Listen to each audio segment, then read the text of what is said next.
안녕하세요. 명가부동산TV 유소장입니다.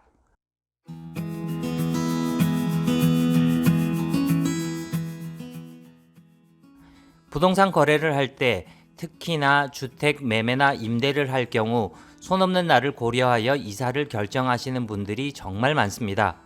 그렇다면 과연 이 손 없는 날이라는 것을 꼭 중요하게 여겨야만 하는 것일까요? 우선 손 없는 날이 어떤 것인지부터 알아볼 필요가 있을 듯합니다.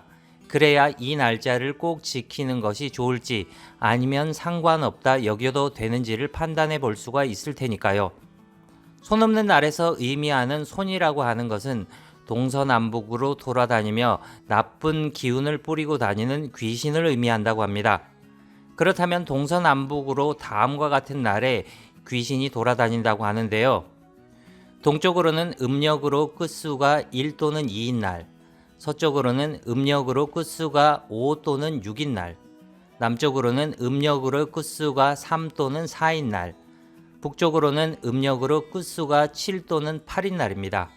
그렇다면 손 없는 날짜는 동서남북에서 손이 돌아다니는 날짜를 빼면 9일, 10일, 19일, 20일, 29일, 30일이 바로 손 없는 날이 되는 것입니다.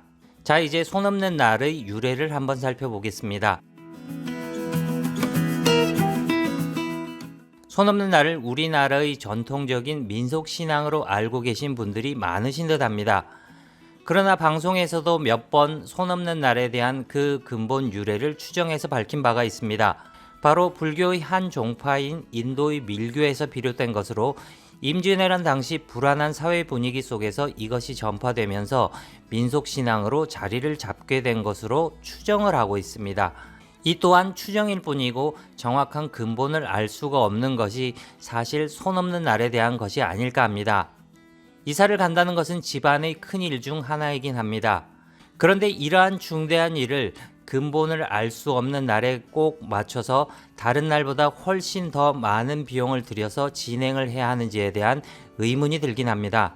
그래도 정이 불안하시다면 무조건 손 없는 날을 정해서 이사를 하기보다는 방향에 따라서 날짜를 정해보는 것도 좋을 듯 합니다.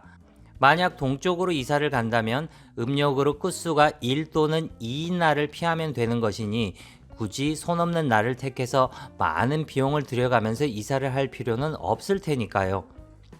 손 없는 날에 이사를 하는 장점이라면 불안함이 덜하다는 것. 그 외에는 한 달에 며칠밖에 안 되니 이사 비용 비싸고 일정 잡기 어렵고 날씨 예측도 어렵고 단점이 더 많은 이날을 굳이 정해서 이사를 해야 하는지 의문이 들긴 합니다.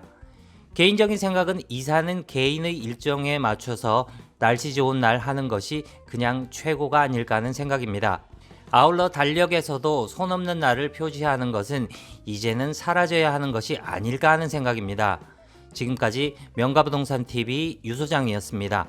조금이라도 도움이 되셨다면 좋아요와 구독 꼭 눌러주시기 바랍니다. 감사합니다.